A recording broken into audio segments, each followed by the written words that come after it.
budget responsibility rules. We set these out earlier this year to ensure that everyone understands our commitment to responsible economic and fiscal management. And in government, we will abide by these rules. I'm sure you've all committed them to memory, but to recap, this means that we will deliver a sustainable operating surplus each year unless there is a significant disaster or major economic shock or crisis. We will ensure that government spending as a proportion of the economy won't rise above the recent historical average of 30% of GDP. And we will reduce net core Crown debt to 20% of GDP within 5 years of taking office. In order to meet these rules, it will require discipline. We have an ambitious program and plan to deliver on. We will grow the economy by making it more productive, and we will have greater revenue from rejecting Nationals tax cuts and cracking down on multinational tax evasion and speculators in the housing market. But that will not be enough in itself. We will need to reprioritise and seek out programs that are good value for money. I have directed all ministers to assess their budgets against the new government's priorities. If programs are found that do not match these priorities, then ministers should consider whether this funding can be reinvested in new, higher priority areas which match our strategy. This work is already underway and it will contribute to 2018 budget planning. The last Labour-led government, led by Helen Clark and Michael Cullen, showed that it is possible to be fiscally disciplined and deliver progressive policies, and we will do the same. I want to mention two other pieces of work that underpin our strategy. We have already begun the work to modernise our monetary policy. While in general our Reserve Bank has served New Zealanders well, after 28 years the legislation needs to be updated. We will continue to ensure that inflation is carefully managed within the target band. But we will expand the objectives of the Reserve Bank Act to provide monetary policy to support our goal of improving the well-being of New Zealanders, including focusing on maximising employment. As we announced within our first 2 weeks in office, we will review the work of the bank in 2 phases. Firstly, looking at the objectives and the decision-making process, and then other issues, including the macroprudential framework, in the second. Throughout this, the independence of the bank will remain paramount. We have also established the terms of reference for a tax working group to investigate possible changes which would make our tax system fairer and more balanced. At the moment, our system supports the speculative economy over the productive one. The group, led by Sir Michael Cullen, has a mandate to propose changes that will make our tax system fit for a 21st century economic plan, including looking at the changing nature of work and commerce and the enhancement of the environment. One of the things we will be doing differently is how we decide our priorities and how we measure the success of our economic strategy. It is true to say that GDP growth in New Zealand has been relatively impressive on a global scale, but that only tells us a fraction of the story. Firstly, it's a measure of activity, not the quality of that activity.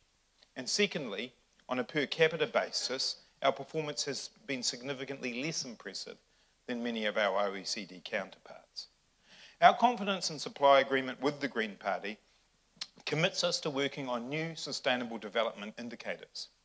Alongside this work, I have asked the Treasury to further develop and accelerate their world-leading work on the Living Standards Framework. This focuses on measuring our success in 4 different capitals: physical, financial, human, and social. These give a rounded measure of success and of how government policy is improving our overall well-being. To me, this is a far better framework for judging our success. It's easy to say that a policy is successful if it grows GDP, but what if that's at the expense of the physical environment? How can we be successful if the skill of our workforce is not improving at the same time? If we don't have strong communities, any individual success can be quickly undermined. Success for us means more than just a strong balance sheet, as important as that is. Success will be marked by how we improve the well-being of all of our citizens. The Living Standards Framework is still being developed, but I see the approach of focusing on well-being and lifting the living standards as a core element of how we will create future budgets and measure our success. It's too late in the process to make significant changes in this regard for the 2018 budget, but I'll have more to say when I deliver that budget about how this approach will drive our future work. We will, however, take the first steps in this direction as part of our 100-day plan. We will be introducing legislation to set measures of child poverty and a requirement to set reduction targets against them. And this will include amending the Public Finance Act to ensure that this work is part of our budget process. I just want to say something at this point about how we're going to work to achieve our economic strategy. It's only going to be possible to achieve our goals when central government partners with local government, business, iwi, unions and communities. There are some big challenges in front of us, which I'll now turn to, but I want to be clear that we will be coming to you to solve them together. To deliver our economic strategy, we will have a number of areas of focus, and we'll be developing detailed plans on these over the coming months. But I want to highlight several key issues today. To deliver our economic strategy, we must lift productivity and in turn wages.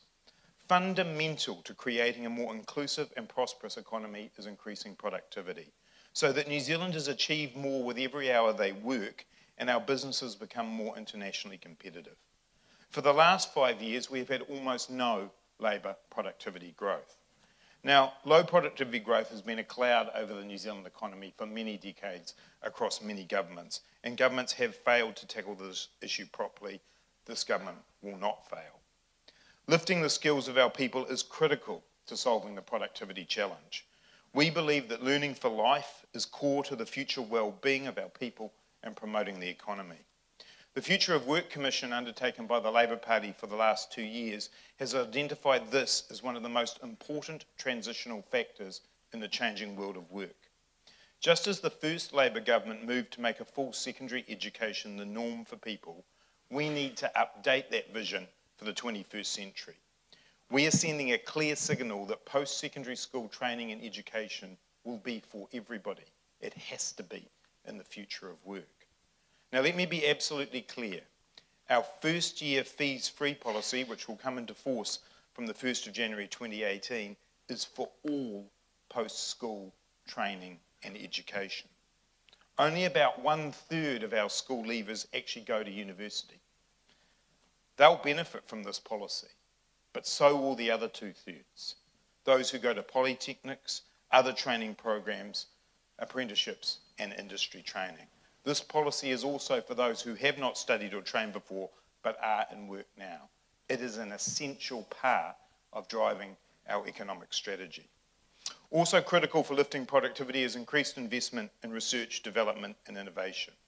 The first step in this is the introduction of an R&D tax credit.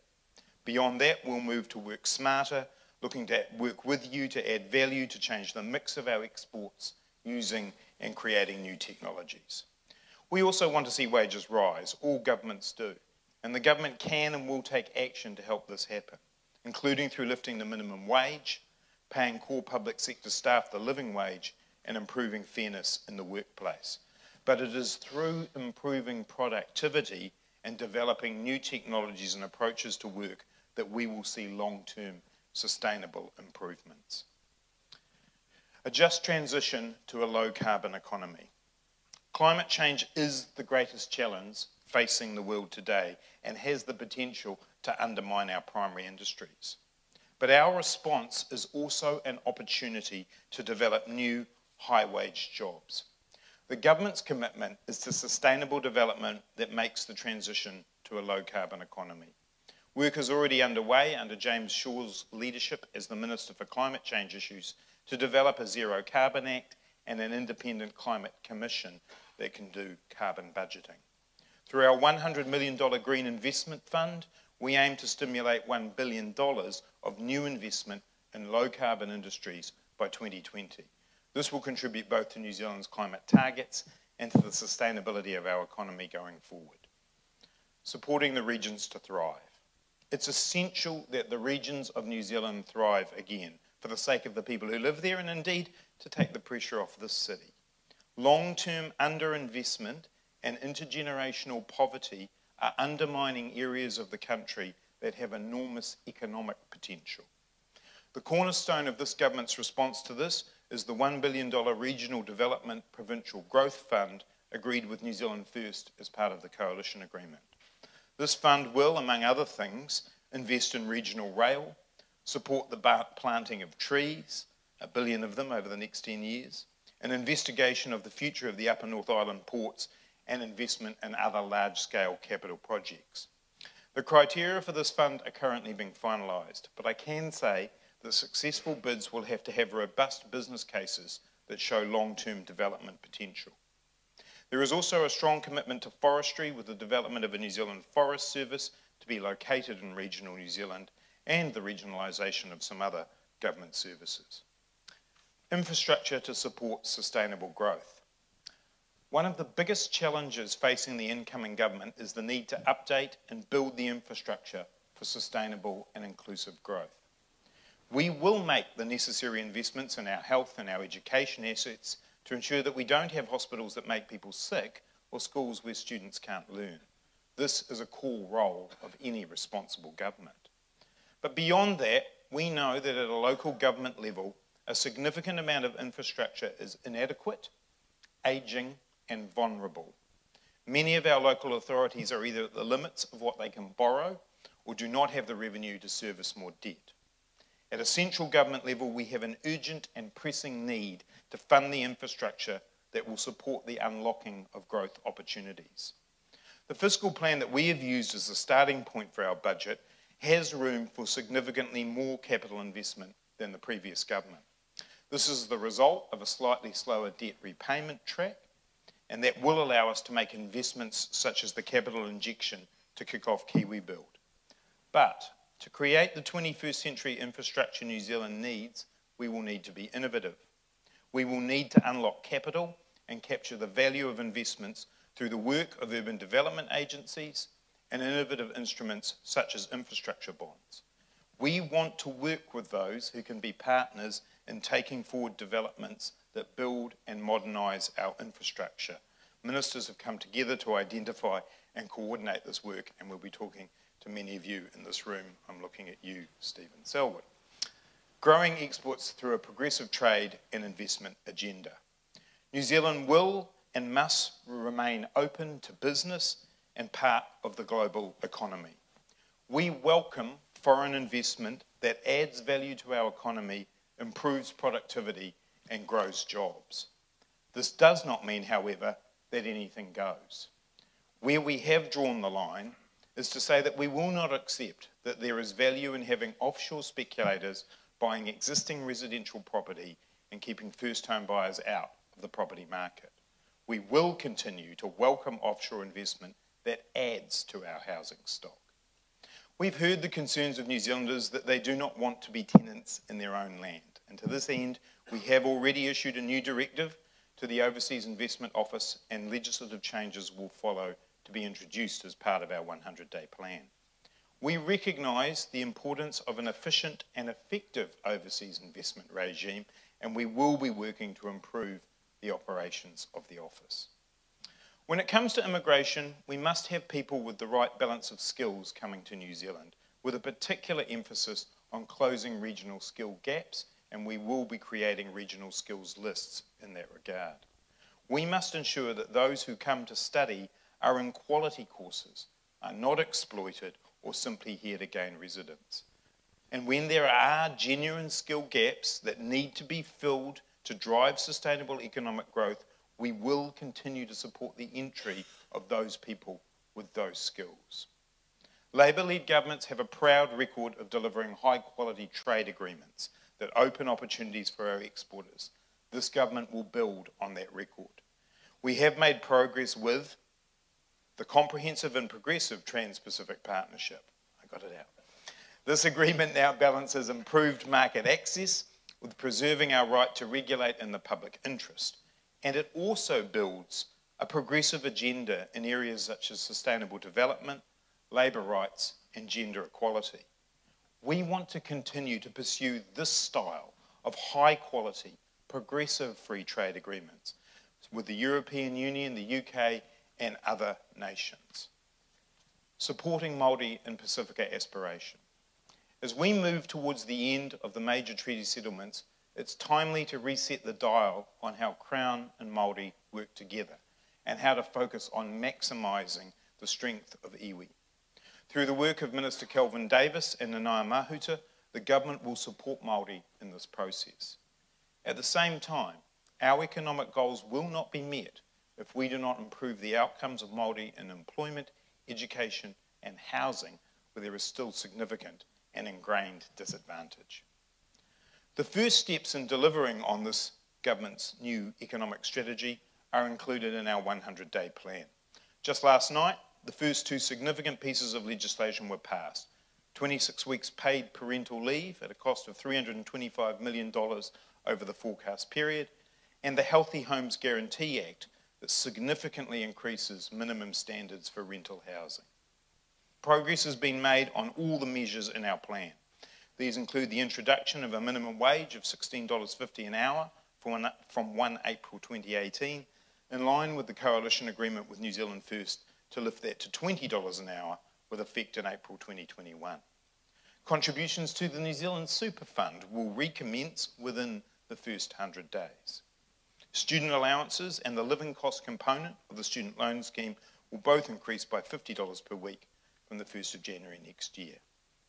Today I want to highlight one part of the 100-day plan that will be one of the most significant policies that this government will pass this term, our Families Package. This is an ambitious program to give low and middle income workers a much needed boost in incomes and to address inequality and child poverty. It is paid for by repealing the previous government's tax cuts, which gave $400 million per annum to the top 10% of earners. And again, in the election, the message on this was clear.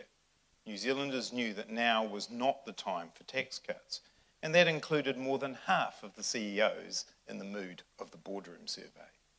The package we're putting forward will deliver targeted assistance to families through the Working for Families changes, greater support for children in the early years of life through our Best Start policy, support for increased cost of living for our seniors and those on low incomes with a winter energy payment, and support to deal with the soaring costs of rents through the accommodation supplement.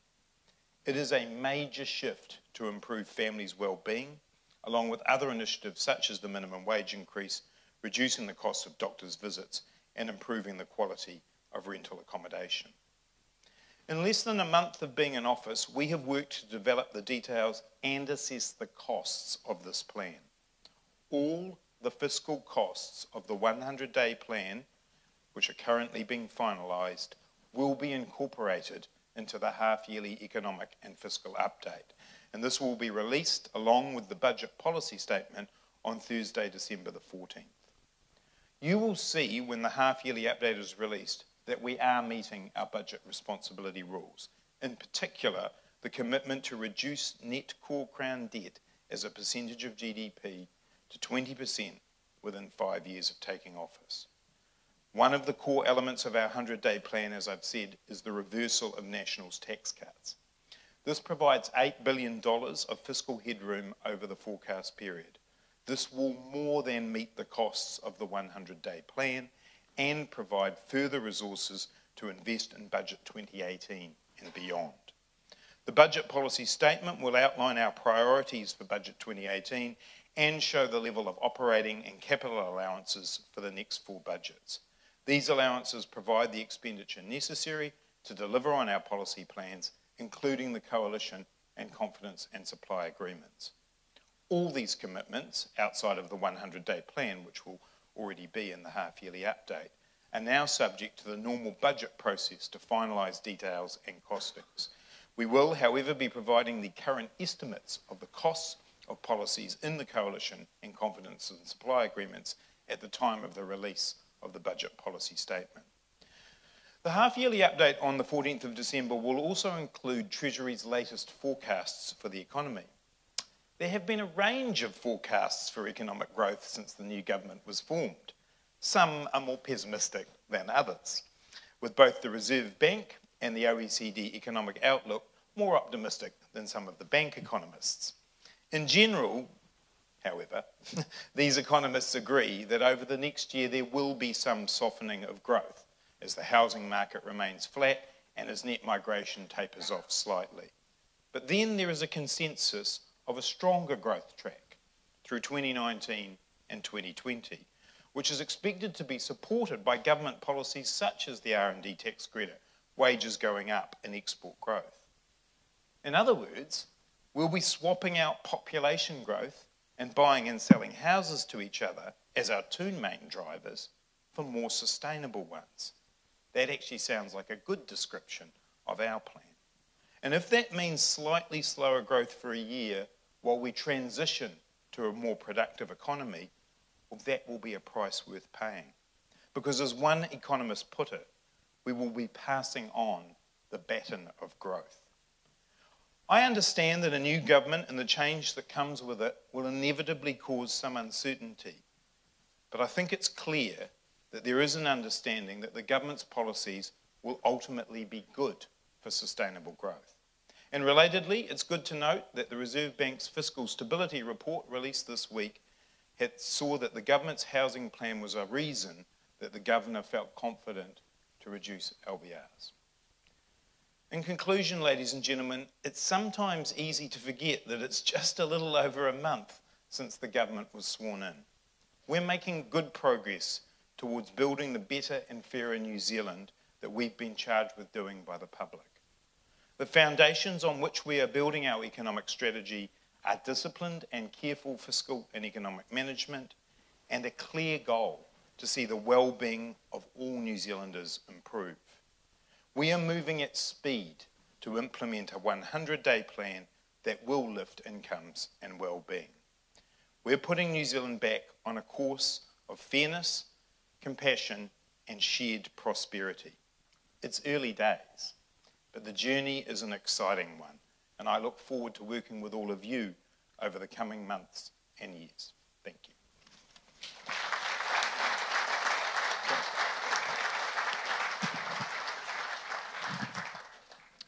Thank you, Minister. And we do have a little bit of time for some questions, so please take a seat. I was particularly pleased to hear about the tertiary education clarification because we haven't heard a lot about that, and I think it's a little bit like planting trees, really. It's a great investment in the future. I think, you know, that could be new news to a few people today. There was an old saying that Mike Moore had, which is the 100th time you say something is the first time someone's heard it. So. But it is relevant because a lot of the children are looking at what they're going to do after they leave school. So well done on that. Now, do we have any questions? We really don't have too much time before the Minister has to move on. So, but it would be great to have one or two. Anyone for starters? Obedient bunch, Don't say shy. Here we go. Hello, Stephen. Minister, fantastic to hear you talking about your focus on productivity on the one hand and the role that infrastructure can play in that. And, you know, when the industry looks forward, there's some pretty good news on the horizon in terms of Kiwi Build, in terms of the $1 billion regional program, etc., light rail, etc. But right now we've got a bit of a hiatus, I'd have to say, where, you know, the industry kind of tends to go through boom-bust cycles. And you go back 12 months, we were kind of in a boom cycle, and now we're a bit worried on the infrastructure side that we're in a bit of a bust cycle with a kind of change of direction. And I guess, have you given any thought within your budget coming up as to how we can quickly inject some strong pipeline for the sector? Because I do know that some of our major constructors have already laid off up to 800 staff because of a loss of continuity. Other people are losing project directors to international. So fill that gap would be a significant. Yeah, the speaker who you were due to have, Mr. Twyford, has made us aware of this, and he's particularly keen on looking at both of his portfolio areas in transport as to what projects could be brought forward to be able to deal with that. It is a little difficult when you're coming in and wanting to change a bit of the focus, particularly our focus a bit more towards rail and making sure that we can do that, but we are working with Kiwi Rail on that. But also in the housing space, that while Kiwi Build is about building affordable homes, it's also about making sure that if there are developments that are nearly there but have had a blockage of some description or other in terms of availability of capital or something to do in the planning system, that we could try and work on those. So Phil's working on both of those ideas to try and see if we can bring that forward. I mean, I think it's really important that, and I referenced Stephen when I spoke, because Infrastructure New Zealand has been, very useful at identifying for us where some of these issues lie. This has to be something that we work on together, and it has to be something that's innovative. You all